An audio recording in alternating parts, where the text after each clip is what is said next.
বলে রাখা ভালো, আজকে দেবিদ্বারে হচ্ছে 39 বক্স খেজুর আসছে। 39 বক্স খেজুর, 39 বক্স খেজুরে আপনার হচ্ছে 8 কেজি করে খেজুর আছে।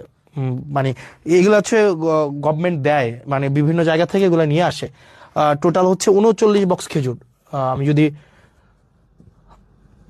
39 বক্স খেজুর, 39 × 8, তাহলে কয় কেজি খেজুর? 8 নং 72-এর 2, হাতে আছে 7, 3 × 8 = 24, সাথে হচ্ছে 31, 312 কেজি খেজুর আসছে। ভুল হয়েছে নাকি? ঠিক আছে না? হ্যাঁ, 8 নং 72-এর 2, 7, 3 × 24-এর সাথে 31, হ্যাঁ ঠিকই তো আছে। 312 কেজি খেজুর আসছে। 12 কেজি খেজুর 15টা ইউনিয়নের যেই হচ্ছে মাদ্রাসাগুলো আছে, মাদ্রাসাগুলোতে হচ্ছে ভাগ করে দিবে, হয়তো 3 কেজি করে হয়তো পাইতে পারে আর কি। তো এই খেজুর কিছুদিন পরে কুরবানিকে সামনে রেখে উটের মাংস, দুম্বার মাংস এগুলো আসবে।